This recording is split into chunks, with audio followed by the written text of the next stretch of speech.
Hey guys, welcome back to another video. FantasyTeamAdvisors.com bringing on the bacon XFL video. Week 3 XFL QB ranking. So what we're going to do is these articles go out every day or every week. We rank them and hopefully help you guys bring home that bacon. XFL is a little bit different beast, especially since FanDuel doesn't have defenses. DraftKings has defenses.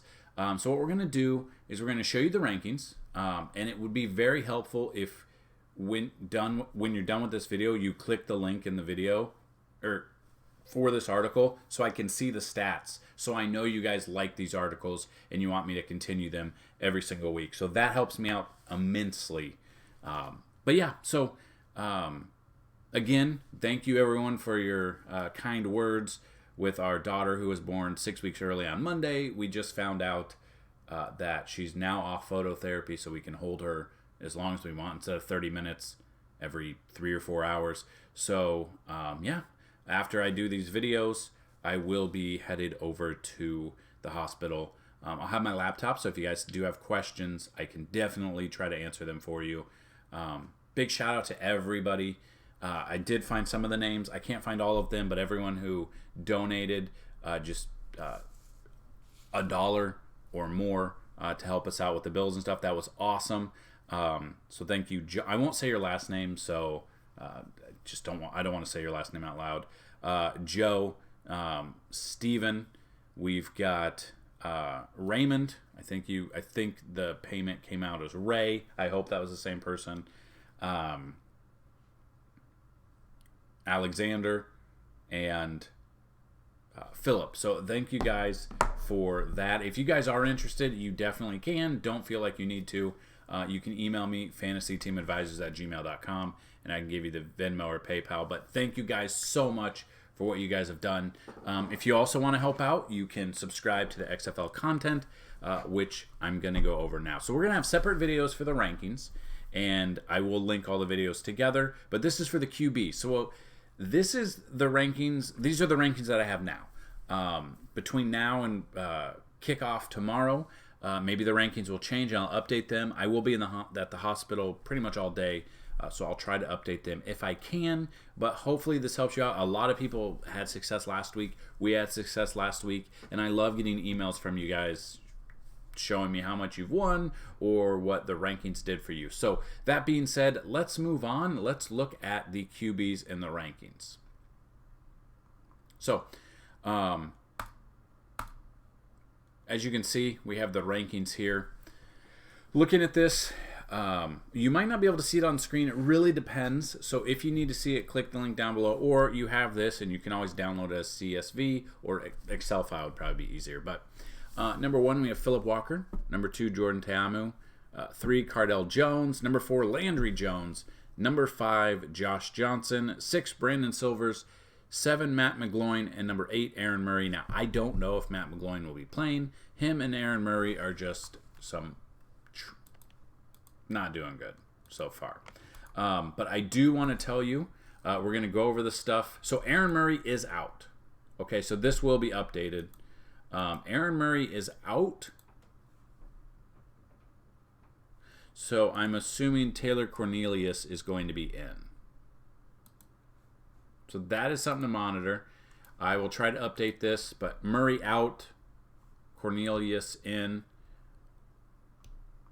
So that looks like what's going to change. So what I want to do is go over all of these players, how they did on FanDuel and DraftKings.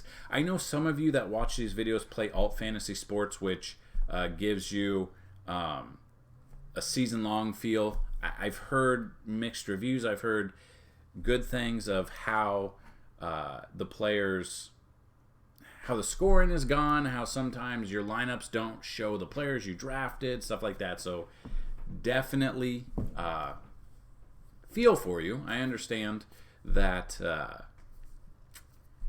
might not be the best site. Hopefully, if this continues, ESPN, Yahoo, whatever other websites run XFL Fantasy next year. So that being said, let's look at the stats we've got going on. So Philip Walker going up against Houston this week. On FanDuel, he's $23.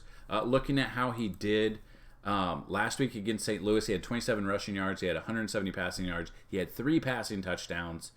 1-point conversion is what he had. He had 22.5 fantasy points there.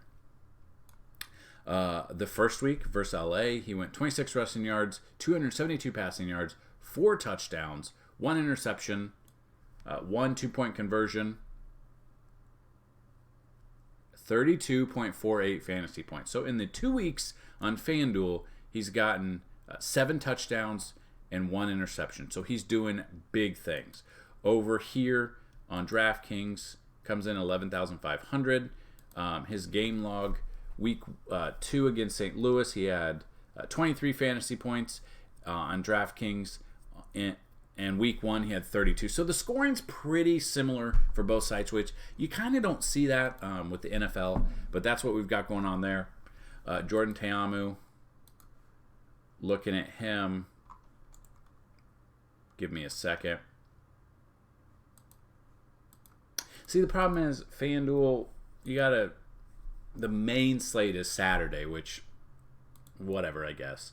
But if you want to look at it, you've got to kind of go to the Saturday, Sunday thing. So what I'm going to do on the website, fantasyteamadvisors.com, if you guys do sign up, I'm going to have a Saturday only, I'm going to have a Saturday, Sunday, and I'm going to have a Sunday lineup. So that being said, if that's something you're interested in, definitely let me know. Then you got Jordan Ta'amu, $21 on FanDuel, coming off of his game against Houston last week. 32 rushing yards, a rushing touchdown, 284 passing yards, and a passing touchdown. Absolutely killed it. We had him in all of our lineups. Probably going to be the same again. He had 30.56 fantasy points on week 1 against Dallas. 77 rushing yards, 209 passing yards, a passing touchdown, and 20.06 fantasy points. Kind of the same thing on DraftKings. I mean, the scores are basically the same. Week 1, he had 20 fantasy points. Week 2, he had 31 fantasy points. Absolutely love him. The key is to pair the quarterback with their wide receiver 1, although some depth charts have like 8 wide receivers. They come out in different sets, so it's really hard. You've got to narrow down the quarterback and the wide receiver just like you do with the NFL. So number 3, Cardell Jones. He's actually went from the highest priced quarterback to, he's 20, so he's the 4th highest on FanDuel. But, he's had some success as well. Last week, he's not going to run a ton, so you're really missing out on some of those points there. He's not the fastest, definitely, if you watch him. Not the fastest. Last week, week 2, 14 rushing yards, 276 passing yards, 2 touchdowns, 1 interception. He went for 19.44 fantasy points, and in week 1 on FanDuel, 22.44. On DraftKings, he is the 2nd highest priced player. Phillip Walker comes in at 11.5. Jones comes in at 10.8.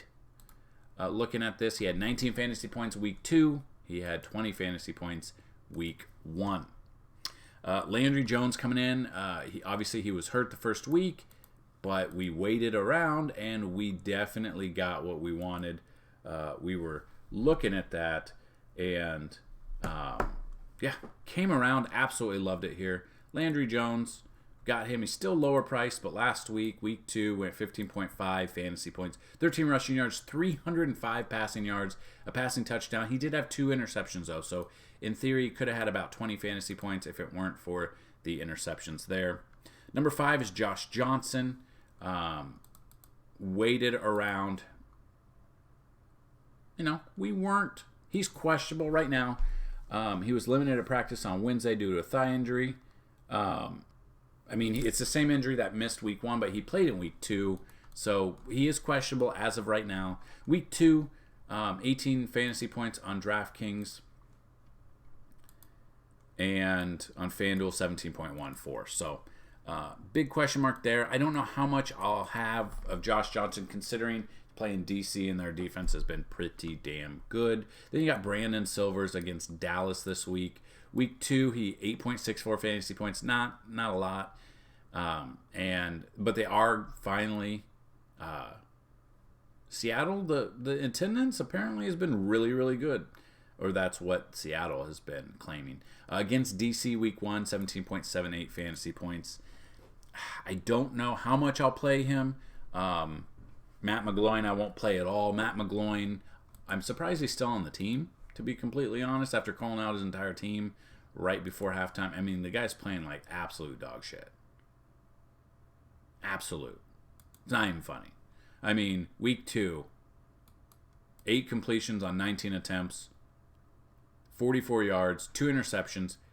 If you played Matt McGloin on DraftKings, he got you 0 fantasy points in week 2.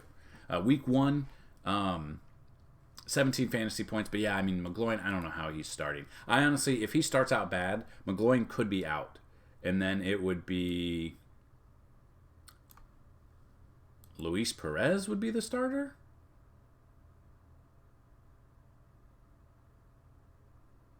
Maybe. I don't know. That looks like who it would be. I would avoid that. And then Aaron Murray is out, and I would not be playing. I wouldn't be playing his backup, Taylor. At $14 on draft or on FanDuel, you could play Taylor Cornelius. That is something I would probably monitor and kind of play it by ear there. But yeah, so there you go, guys. That is the quarterback situation. That's how they did in the first 2 weeks of the season, both on FanDuel and DraftKings. If you guys had success, let me know how you did. I would absolutely love to hear it. And if you guys want to get the XFL season for $50, all you got to do, go to fantasyteamadvisors.com, FTA Plus right here, sign up with the XFL, click that, go down, it's right at the top. I will give you the XFL season for $50. All you got to do is email me with the title XFL season. Save $25 right now. Email me, fantasyteamadvisors@gmail.com. We'll get you set up for the XFL yearly. Also, we're going to have NASCAR. That'll be added to the website as well. So that's what I've got in this video, guys. Thank you for watching the QB rankings for XFL Week 3. We will be having some lineups out there. And yeah, that's really all I've got. Hopefully you did well. Let me know how you did down below. If you like this video, if it helped, please subscribe and hit that like button. If we get 50 likes on this video, I'll put out a FanDuel and DraftKings GPP lineup before Saturday's slate. That's what I've got, guys. Good luck.